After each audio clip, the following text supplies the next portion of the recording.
The bank is focused very much in the community. We like to say it's a high-touch, high-tech bank, very customer service orientated, and we want everybody to be able to bank from their home or from their business if they have the ability, or to use our branch on Old Country Road in Garden City. Andrew, what are some of those unique features? We have a full suite of cash management services, including bill pay, wire services from home, and we also have a remote deposit product that allows you to deposit from your home or from your business without coming to the branch. And I know from having Rich Powers, the president of Esquire Bank, on us before, you really are committed to community and the community that you serve. Absolutely. We're very committed to the Garden City community. We're also down in the Brooklyn area where we're very committed, and we want to support the local community. We want to be an integral part of the community also. Well, Andrew, on behalf of so many youngsters who are playing sports here in Long Island, have that moment in the sun, thanks to Esquire Bank. I want to thank you and Esquire Bank. Well, thank you too, Barry. Thank you to Telecare too. We'll be back with more. You're watching the High School Game of the Week on Telecare.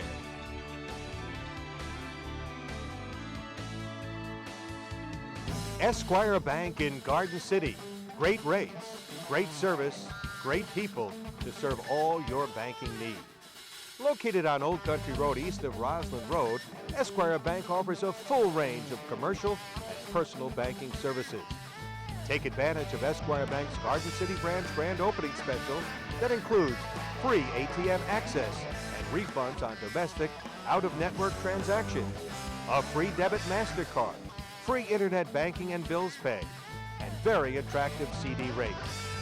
Esquire Bank in Garden City. Go to esquirebank.com for more information.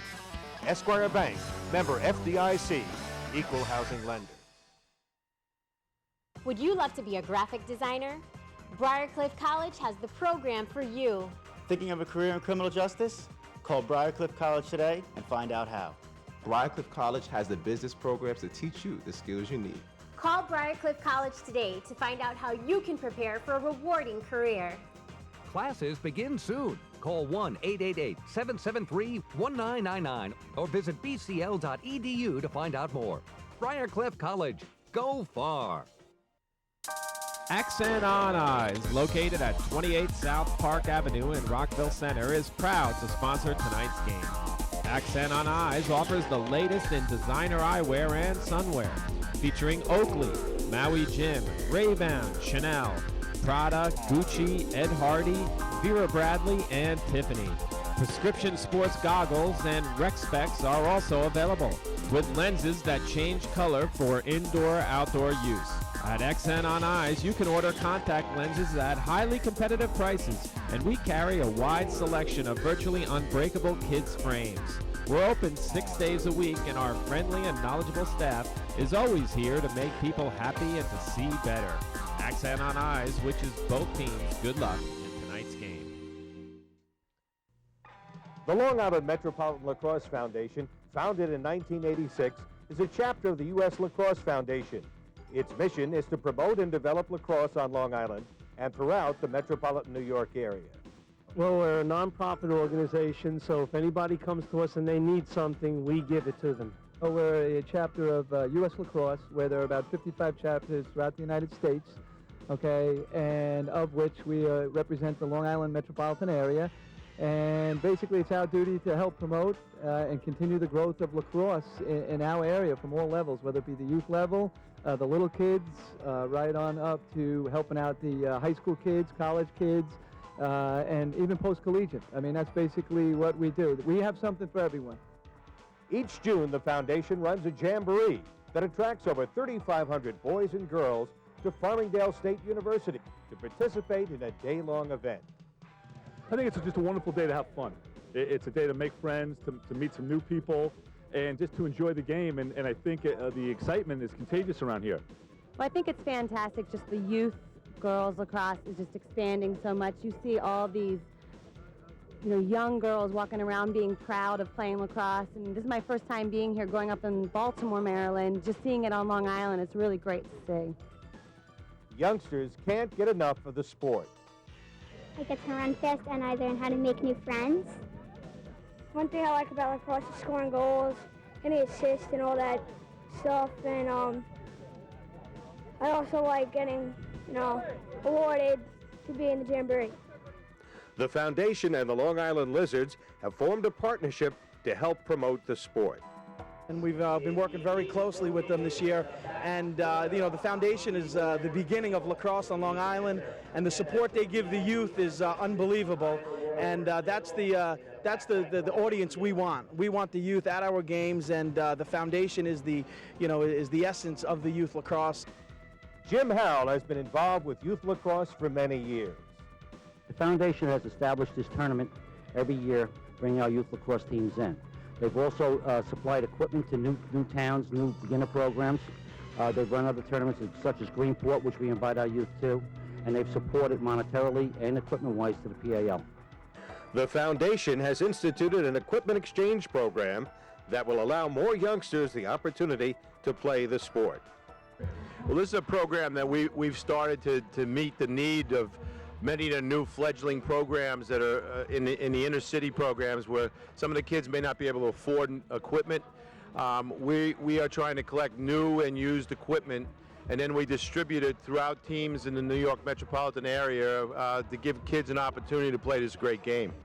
Each summer, the foundation runs the Greenport Shootout that attracts boys and girls teams, college, club, and masters players. The foundation also sponsors 4 boys and girls under 13 and under 15 select teams that are featured in the United States Lacrosse Festival every year. The foundation has created the 9/11 Memorial. The 9/11 Memorial was actually dedicated on September 9th, 2005. It represents the 29 individuals from the Long Island metropolitan lacrosse area that lost their lives on September 11, 2001. Each winter, the foundation hosts its annual Hall of Fame dinner. Individuals receive Lifetime Achievement Awards. Former players, coaches, and officials are inducted into the Hall of Fame. The future of lacrosse in general is limitless. Therefore, our mission has to be limitless. Our goals immediately is to get more girls teams involved in like this event right here. What we have opened it up is for all age groups from 3rd and 4th grade through the empires, male and female, and we'd like to have more representation across the board from the Long Island metropolitan area. For more information about the LIMLF, check out our website, www.limetrolax.org.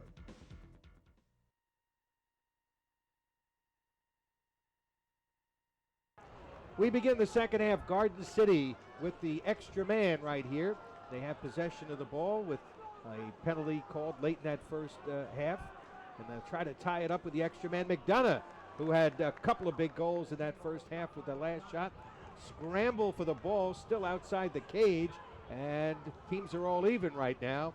And finally they'll pick it up, and here they come. Brendan O'Hagan, number 1 on the fast break. His pass is deflected. It'll go to the side, out of bounds, and it'll be still their ball. Yeah, McDonough didn't seem to get quite the McDonough verve on that last shot. It wasn't that hard a shot, not his usual. And I think it looks like Southside's going to retain possession here. Fortunate for them. Their fast break was badly disrupted, to put it mildly. Steve Jahelka, who comes on as a long pole defensive midi, number 38, one of 2 freshmen that they use in that position, along with Brian Fisher. They've got some really good freshmen. Tommy Gordon, we mentioned earlier, another one of the good-looking freshmen for Steve Fennell. Not afraid to play these kids. They're talented.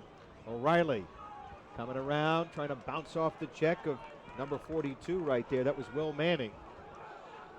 You know, Manning doesn't get the same pub, I would say, as Chris Afuli, but he's just as good a defensive defenseman.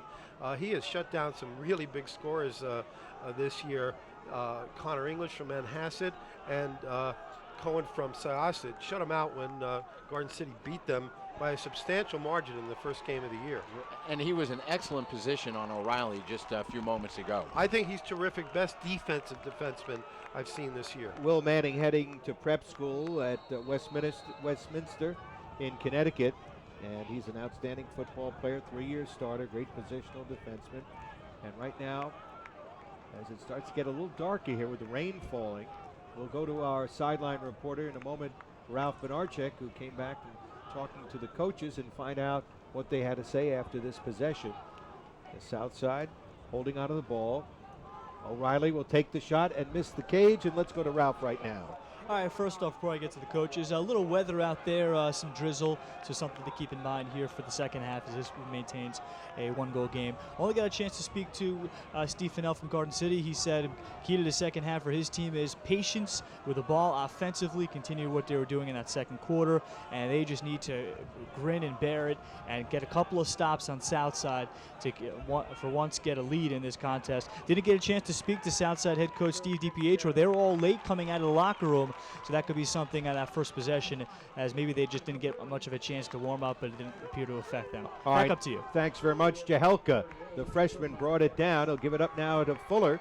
Once again, Garden City trailing by a goal with 2 minutes and 45 seconds gone. Here in the third quarter, we'll look to set it up. Give you some quick first half stats. McDonough helped his team outshoot Southside 24-12 in that first half. Looked like they were going to get another shot off there. Good job to hold on to the ball. Good possession by Gordon. Good stick control there, Kerry, drawing a penalty right here. Yep, absolutely. He did get double teamed, was able to hold on to possession, and this is going to be critical now because they do have the extra man opportunity, and they'll come down from up top as they look to make the switch. Garden City had 13 shots on goal to Southside's 8.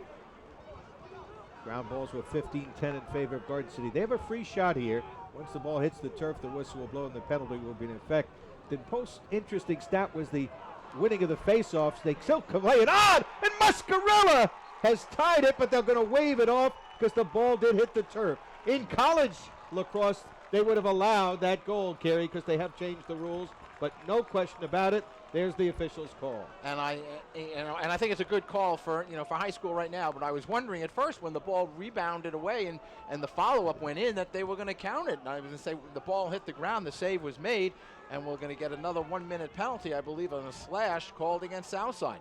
It looks like O'Hagan is going to the box. Brendan O'Hagan. Here's a look. Savage getting the shot. The ball bounces, and right into Muscarella with the shot that does not count, but they'll get the extra man here again. 0 for 2, and now another chance for Garden City to tie it, Art. Good job by the referees. Right on top of that, we had a game earlier this year where the refs didn't catch a ball that had bounced out and allowed a goal, so I'm glad to see they got that one. Brendan Carroll, number 20, playing on the extra man unit here. Loose ball picked up by Savage. McDonough swings it to the goal line extended. Muscarella running the show from behind. Savage had trouble with it. Gives it up. 7:50 to go here in the third quarter. McDonough will pick it up. Savage will go off the field. Has to check his stick, I believe. His stick ripped. And now play continues. I believe the teams are still not yet all even, and they will be shortly. O'Hagan still in the box. Serling will come out of the field momentarily. Down to about 5 seconds left. Garden City will possibly get a shot off here, and they do get a good opportunity. Tommy Gordon shooting on the run. And that was a nice opportunity for Garden City. They ate up a whole minute. The penalty now has expired. Ahern is now back on the field to making it all even. So the teams are all even. Garden City with possession. Gavin Ahern, south side, serving that last penalty. And here's Fuller, who's had a couple of goals. Got a short stick on him. Trying to isolate right there against the defender for Southside. McDonough. And has tied the score. What a shot by Francis McDonough. Well, he showed you why. He's two-time All-County and Empire State player. He is an excellent dodger, Barry. He is an excellent dodger. He scored his third goal of the game with that. And here you'll see it. He had the pole on him, but he beats him and gives him a little bit of a head fake on left and then drives down to the right and takes it with the hard right-handed bounce shot. One of the reasons, two reasons for that goal. One, McDonough had a big advantage over the pole, probably about 6, 7, 8 inches taller, maybe 50 pounds heavier, so he blew by him, and then he unleashed that cannon that he's got. Much better shot than the first one he took, and we got a tie game. I believe he had James Eggy on him that time, who was much smaller, and here is Fuller. So Garden City has come back from 3-goal deficit. They trailed 7-4. Come back now to tie the game at 7. 6:30 to go. looking for their 3rd county championship in a row and their 17th Nassau County title.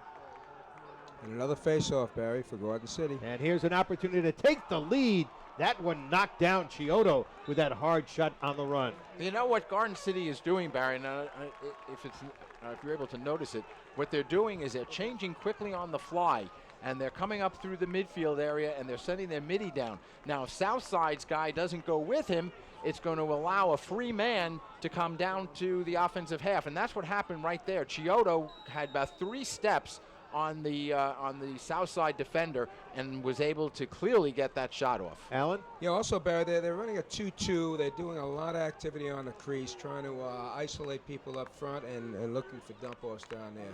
Very smart offensive set by Garden City. Savage swings it behind. Muscarella up top. Chiodo has looked good here. You know, I would say the first 6 minutes of the 3rd quarter, Garden City has had possession 5 of the 6 minutes, and that's what they want to do. Garden City, remember, trailed 4-1. Savage having a tough time with the defender there. Good job by Chris Berry, the All-County Junior defender, Carey. Very nicely done by Berry. He does a very wise move. He looks to redirect the ball back through the goalie, and they went out the other side. Big turnover. They brought it down, and now they'll set it up, make some changes. Here's Nick O'Reilly. Did not play last year because he was out with a collarbone injury. And what a talent he is and what a difference he's made for Steve DiPietro in his first year. Replaced, of course, Coach Muscarella, who's now coaching at Cold Spring Harbor, assisting Dennis Bond. Southside, a disappointing season last year, went through a lot of turmoil. They were 7-10. Lost to Wantagh 11-10 last year in the playoffs. And here now for Southside is Colin Serling, who's had a marvelous day. He's had 3 goals. Serling gets his defender running around. That was the youngster, number 38, Steve Jahelka, the freshman, working against him. Kerry, that's a little bit of a mismatch, you would think, with Serling's skills. And here's Serling getting in and gets the shot off. Well, he had the good opportunity. The thing I like about Jahelka is that he's got good size, and that's the mismatch in terms of physical presence.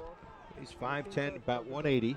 Keep in mind, these are top teams. Southside ranked 7th in the country in the Lax Power Poll, Garden City 11th. O'Reilly working against Will Manning. Into a double. McDonough picked him up. O'Reilly continues to work hard, scores the goal, and we get a penalty as well. What an effort by O'Reilly. That was just outstanding effort. He got double teamed. McDonough came over, and they will call the push call, but of course the goal wipes that out. But so we'll still be all even. But you got to give credit to Nick O'Reilly. He just does an excellent job beating the double. Here you'll see it again on your screen. Here he is. And now watch this. McDonough comes in. He's got the double. The Pole and McDonough come in, and he beats them both to the cage.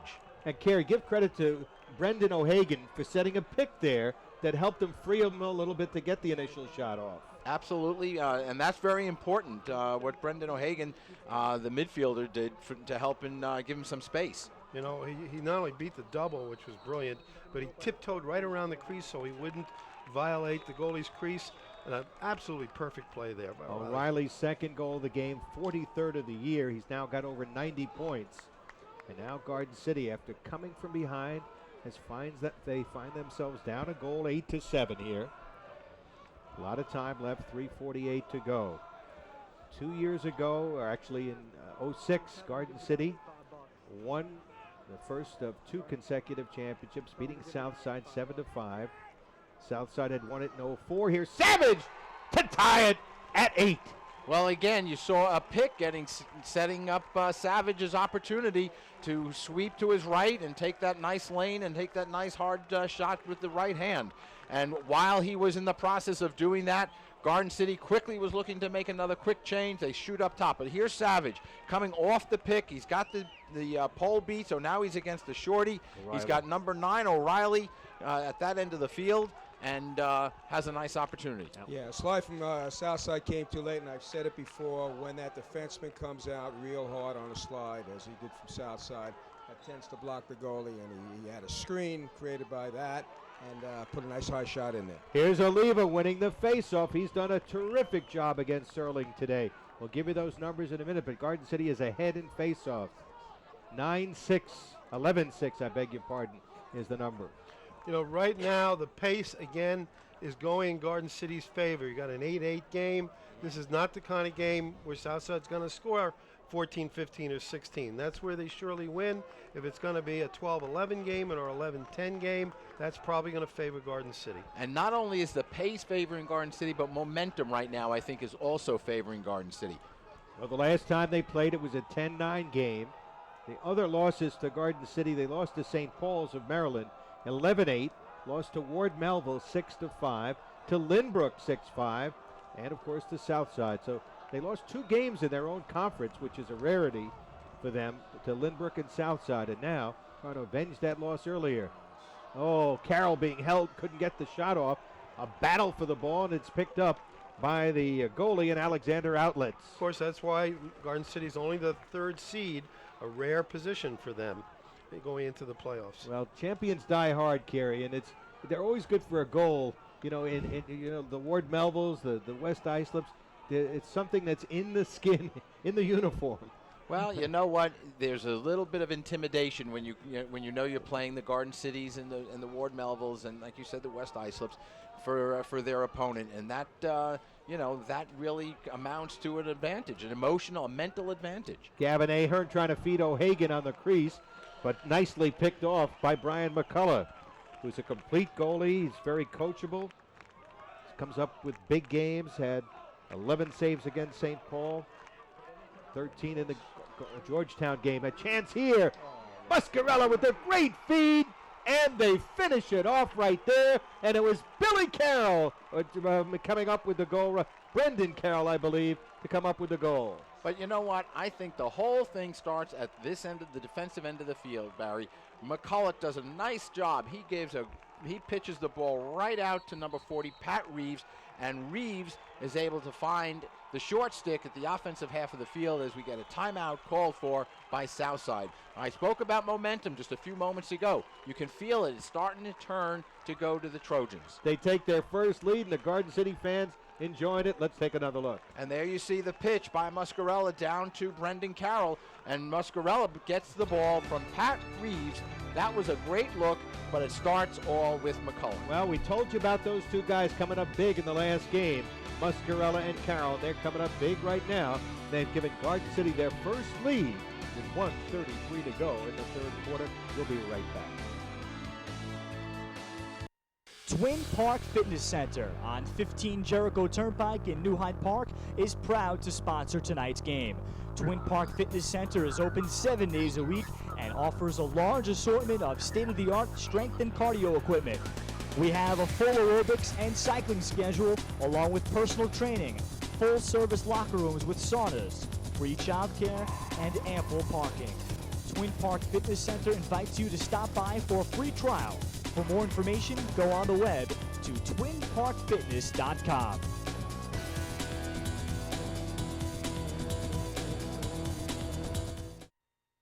It's the potential for unlimited financial rewards.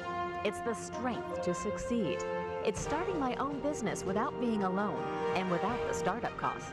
It's being part of a dynamic company that has been supporting communities for over 160 years. It's New York Life, and it's the company I keep. It could be the company you keep. Call us today to find out more about the exciting career opportunities with New York Life. New York Life, the company you keep. For over 50 years, Ray's Tuxedos of Franklin Square has been a Long Island tradition, proudly featuring all the finest in formal wear and tuxedo sales and rentals for all occasions from the industry's biggest names. So for the quality and service you've come to know and trust, make it Ray's Tuxedos. Ready for the face-off as we begin what has been a terrific 3rd quarter for Garden City.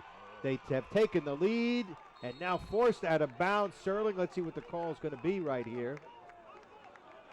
Well, open to buy a call here, Steve DiPietro on the sideline. The officials conferring right now. The box official is Jim Howell. He was right there, and he gets some help, gives some help to one of the officials, Tim Murray, down on the field, along with Joe Rezem-Pollock. Now, it's an important decision. Good job here by the officials, Kerry, to talk it over. Absolutely, and that's a sign of a good official when they're willing to confer with one another. That you see the three of them, the three officials conferring for the possession. I can see Steve Fennell is not happy. It appears at what the call is going to be, and that's the call. They're going to give the timeout to Steve DiPietro and Southside as they were chasing that loose ball. So they'll get a timeout, and before we go to a break, just a little bit of the history of Garden City. As you see, Southside right there. They have won 16 Nassau County championships, 13 Long Island titles, 4 New York State championships, including 86, 94, 97, and 2000, and 35 league championships since playing this sport of lacrosse. And they now have won 858 games, losing just 267, a percentage of 760. We'll be back. The Trojans have stormed back to take a 9-8 lead, 1:24 to go here in the third. Lacrosse Unlimited is the largest lacrosse retailer in the world. Your game deserves more than a hut or a den. 7 stores conveniently located on Long Island: Manhasset, Rockville Center, East Meadow, Babylon, Huntington, Hauppauge, and Miller Place. All locations open every day and lacrosse only all year long. Extended hours all season long, so shop when you want to shop. Open until 9 p.m. every night after you practice. All equipment we sell is backed with a 100% satisfaction guarantee. We're an authorized dealer for Warrior, STX, Brine, Gate, Maverick, Cascade, and many more. Lacrosse Unlimited is Long Island's only lacrosse retailer of the new Nike lacrosse cleats and licensed apparel. So shop online at www.lacrosseunlimited.com 24 hours a day, 7 days a week, or visit one of our 7 Long Island stores.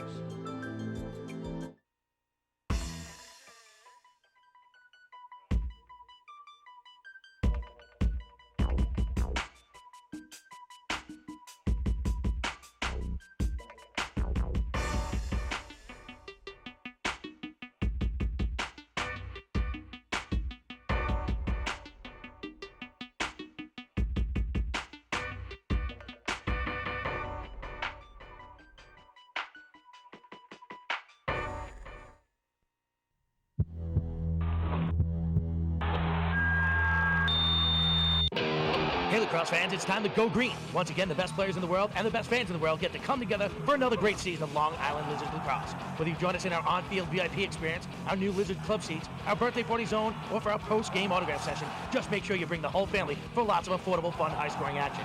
Tickets are on sale now at lizardblacks.com or call us at 866-LIZARD1. The best fans, the best players, the best time. Lizards 2008.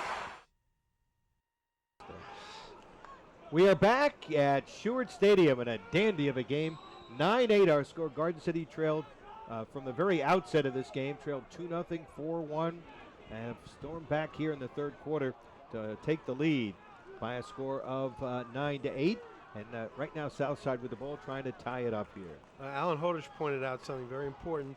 Southside may be playing with fire. They do not have any timeouts left for the rest of this game, certainly in regulation time. A lot of firepower on this Southside team, and they have beaten everybody this year. Ty has been rather quiet. Ty, remember he had the big goal earlier.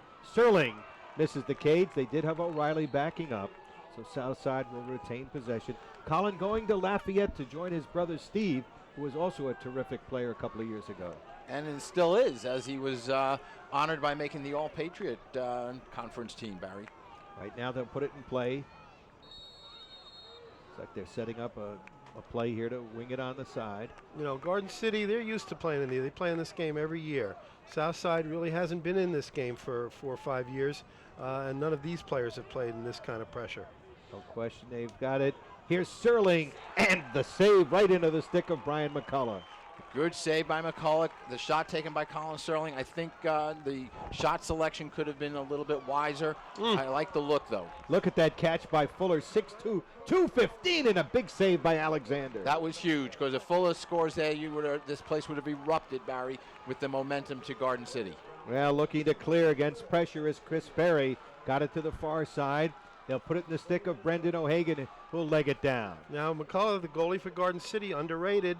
D1 goalie. So far, he's coming up big as the game gets longer. As the third quarter came to an end, Brendan O'Hagan let it loose. But Southside, after leading 4-2 at the end of one, after leading at halftime, now find themselves carried down 9-8 as we head to the fourth quarter. You're watching exciting high school lacrosse on Cablevision. Esquire Bank in Garden City. Great rates, great service, great people to serve all your banking needs. Located on Old Country Road east of Roslyn Road, Esquire Bank offers a full range of commercial and personal banking services.